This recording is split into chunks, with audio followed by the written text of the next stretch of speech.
How do you celebrate Lamas? Me personally, it is the art of letting go.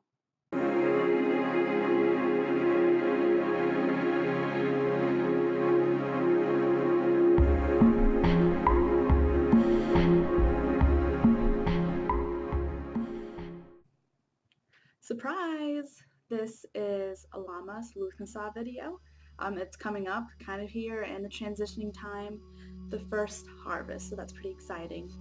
At this point of the year, my friend Chris told me it is a really good time to figure out what you need and figure out what you want to let go. So you gotta clean out to make room for the new stuff you have to bring in for the harvest. And this really inspired a very shamanic way of doing a journey for Lamas. I keep mixing up Lamas, Lugnasad. So Lamas and Lugnasad. And in this shamanic form of journeying, there are the 3 levels. And so I'm incorporating that into your Lamas meditations or rituals actually, I think would be a really good way of doing that internal cleaning and then making room for the good stuff that's going to come. You have your traditional outward ways of celebrating, the dollies, the wheat, anything to represent that first harvest. You have all those outward representations. And so just think of it. The farmers who go out to, bring in the harvest, first they gotta clean out their cellars, take away the rotted stuff, things that are left over from prior years that are no longer of use, and then bring in the harvest that they have just reaped. And so you have your physical way of, cleaning house and bringing in stuff and creating altars and all these celebrations. But there is also a very internal way of doing this as well. Now, that can be done by journeying to the 3 worlds. So you have the lower, middle, and upper world. And if you want to clean house and also reap what you've sown from the previous year, internally you have to venture those 3 levels.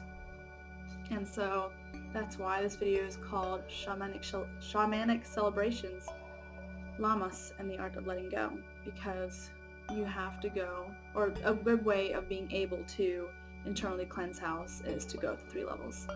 Now, I personally like to go top to bottom, like saving the best for last. I'm more of a middle world, lower world kind of gal. Upper world, not my cup of tea. I'll go there if I got to, but not if I don't have to. So you can pretty much anything you do for a normal meditation when you journey, incorporate that. I also would like to have around me things physically that I represent that I want to let go in my life, and then also things I want to bring into my life as I'm journeying, and have those tools guide me during my meditation, have those around me to help create that particular atmosphere of that kind of cleansing and bringing in that I want to do. And you can find a comfortable position, whether it's laying down, sitting up, what have you, and begin your journey. So you honestly can go any way you want. You can start from middle, lower, upper, go lower all the way up all the way down. It really doesn't matter as long as you visit these 3 bodies within yourself and make sure each one determine in what section is holding you back or is rotting, and then figure out what lessons that world has to give you and what prosperity tools, those kind of things they have to bring to you, and take those in. And so I would start with the upper world, and I normally I'd probably have my drum at this point. You have your shamanic tools with you. You can have your rattle, have your drum, burn some incense, or even just put on some music. I like to do the most when I journey. I like to create that atmosphere around me. It's not necessary, but for me personally, it really helps get me to that space. So I might have some drumming music or trance music on in the background. I'll have, all the shades and stuff closed, or you can do this at nighttime. I'll have incense burning, candles burning. I'll find a comfortable place where I can do my journey. So I create the atmosphere, and Also, if you're journeying, it's also good to have really good protection spells, things like that, just something to help protect you while you're journeying too, because at that point you are vulnerable, your conscious kind of leaves your body and your subconscious just journeys through these different worlds while your body's still there, so it's like astral projecting, pretty much. And so cleanse your space, create that protection, and create the atmosphere. Now, in the upper world, as Joey and Chris have mentioned before in one of their live chats, that there are light shadows, so those things in the upper world that we shy away from, being, as I said, being happy, worrying something's always going to happen if you're happy kind of thing. And those might be the kind of shadows you face in the upper world, because this is not just about the first harvest, but it's also about the cleansing of it, as I've been stating. And so whatever you need to clean is gonna, up in the upper world, it's gonna face you in that world. And it could be a light shadow, could be, who knows what it is, could be just something you weren't really thinking of that you're harboring that is blocking you from getting into that higher level. And once you face that and let it go, then all the blessings of the upper world will come to you. All the good things that you need to bring in to take in through the year with you, or the rest of the year, will be there. Now, the middle world, honestly, it can be more material things, because when you think of middle world, you think of the plane that we're on almost, and we're kind of parallel to us, but the same level, if that makes sense. And so there could be some material things in the world around you that you don't know that you're holding on to, things that are rotting in your cellar, things that are just taking up space and clutter, and that's going to come, whether it's worrying about finances or worrying about this event that happened, such and such, those kind of things that happen in your world are going to come up and rise in the middle world and face you.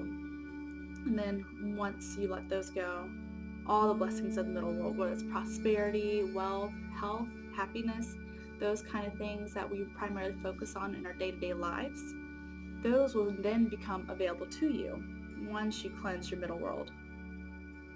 And then finally we do have the lower world, and these are all the things in your subconscious.